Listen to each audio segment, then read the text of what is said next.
You ever notice how some people get a tiny bit of power and just run wild with it? I'm not talking about politicians or CEOs. I'm talking about that one neighbor, the one who treats the HOA like it's the Supreme Court and their Chief Justice. Well, buckle up because you're about to hear how an entire neighborhood rallied around an old man with a fishing pole and took down one of the worst HOA tyrants I've ever seen. Plus a couple other stories that'll make you laugh, groan, maybe even shake your head and wonder, how do these people sleep at night? Yeah, that happened, and I'm telling you, it gets good. So let's jump in. I was the HOA president for a few years. Laid back job, no patrols, no sneaking around with rulers, just neighbors looking out for each other, keeping costs down by running things ourselves. That's how the place was built back in the 90s. Just folks, not corporate management, not a bunch of red tape.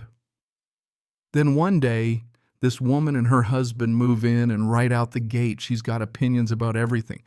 The grass isn't cut right, the pool isn't up to new code, and the HOA is, according to her, basically a disaster. Every month, she'd stand up at meetings with a fresh batch of complaints.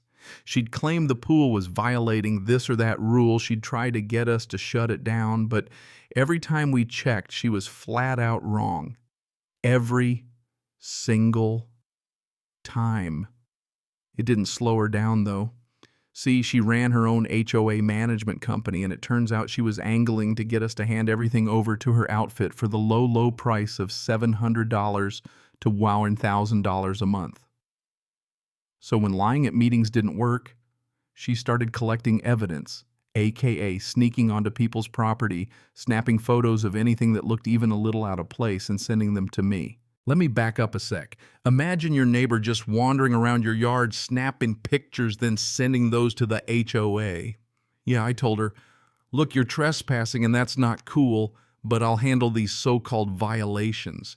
And by the way, I'm going to let the homeowners know who took the pics. She didn't like that.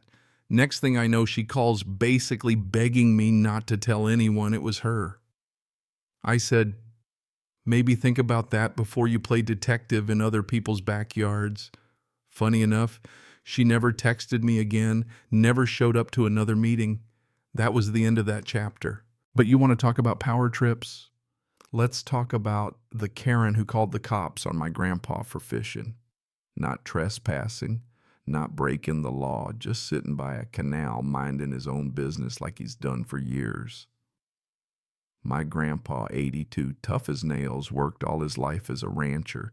He earned every quiet afternoon he gets. And fishing's his joy now that he can't hunt much anymore. The canal's not even HOA property, it's public, but that didn't stop Karen, who apparently believes her HOA badge is good everywhere. So picture this post-flood Texas. Everyone's nerves a little shot my grandpa out there with his line in the water. Suddenly, this woman comes up, starts shouting, "You can't fish here, you're scaring the kids. It's against the rules." She's waving her HOA authority around like a sheriff's star. Grandpa's patient, but after a few rounds, even he hits his limit. She just won't stop, so he shows her his permit, points out other folks fishing, but she's locked on him like he's public enemy number one. She actually says it's disgusting for someone his age to be out there. Can you believe that? Anyway, when he didn't pack up and leave, she called the police. Yeah, she literally called 911, told them he was harassing her and fishing illegally. And while waiting, she started chucking rocks in the water, trying to scare the fish away. I mean, you can't make this stuff up. The police show up, see he's got a permit, shrug, and move on. But Karen isn't satisfied. She uses her HOA roll to send him a letter saying fishing is now banned at the canal. Official letter had fancy words, but no real authority, since it's not even HOA property. That letter, man, it was insulting. Telling my grandpa he should find some indoor activities that nobody wants to see an old man out fishing. You know what I mean? Sometimes you just want to scream at how ridiculous people can be.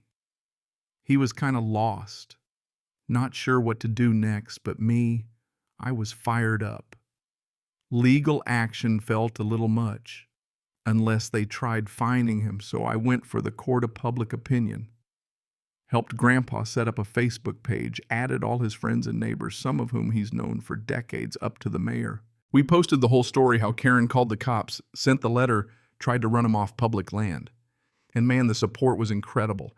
People were furious for him, ready to report Karen for abuse of power, sharing their own stories about her. It snowballed fast, messing with the kindest old man in the neighborhood. That's the quickest way to become public enemy number one. But did Karen back off? Nope, she doubled down, called an emergency HOA meeting to set the record straight. Folks showed up, and all she had were weak excuses. Claimed Grandpa's fishing was offensive after the flood, that he was mocking people who'd suffered pure nonsense. She even had a track record, turns out, of hassling other older residents for walking or just being outside. The twist people online started organizing. My grandpa's old buddies' neighbors and even some of my co-workers wanted to help him out. We put together a plan for Friday show up at the canal. Everyone with fishing rods, chairs, and coolers, turn it into an open fishing derby. What started as a show of support turned into a real event.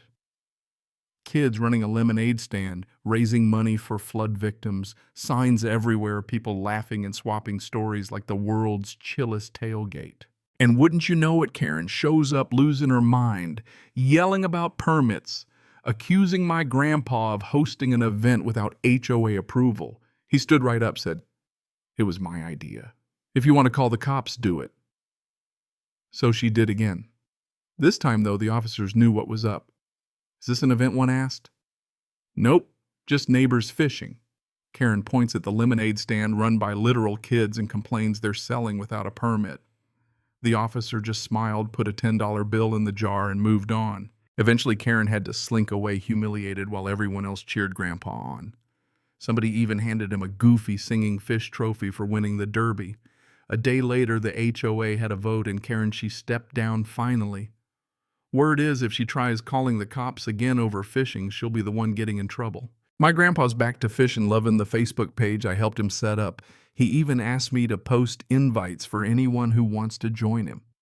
The whole neighborhood's stronger for it, and honestly, watching a community stand up for the right thing, it just hits different. You gotta wonder, though, how many Karens are out there waiting to be taken down a peg. But let's take a quick detour, because life isn't just HOA drama. You ever borrow something from a friend and have everything go sideways? Like you borrow their RV for a wedding trip. Then a freak flood hits and suddenly you're up to your neck in water, waiting for a helicopter rescue.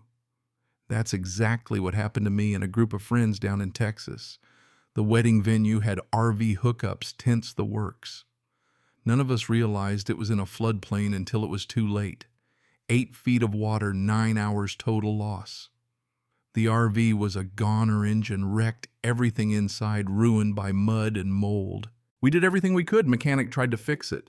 Insurance said, nope, venue ducked responsibility, and their lawyer stonewalled us. Turns out the venue never warned us about flood risks. Even though they got the alert in the middle of the night, they figured it'd be better not to wake anyone. You know what I mean? That's just nuts. People's lives at risk because someone didn't want to send a group text at 2 a.m. We didn't go to court, but looking back, maybe we should have. At the very least, the venue owed us an apology. Maybe more. The worst part wasn't the RV. Yeah, it was a huge loss, but it was replaceable. The real kicker was the PTSD my wife went through after the feeling of being trapped, the aftermath no one warns you about.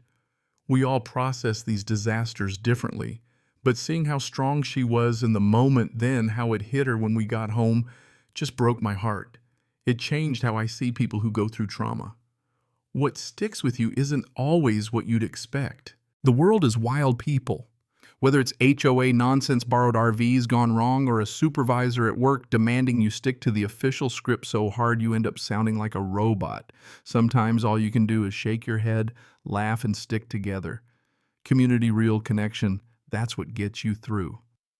And if you're ever feeling powerless, remember, one fishing pole, one honest story sometimes. That's all it takes to tip the scales. So tell me, where do you stand? When is it right to fight back? And when do you just let it go? Who's really to blame when things go sideways? The Karens of the world, the people in charge, or maybe just all of us for letting it happen? Drop your thoughts below. Let's hear your take on justice, community, and what you'd do in my shoes.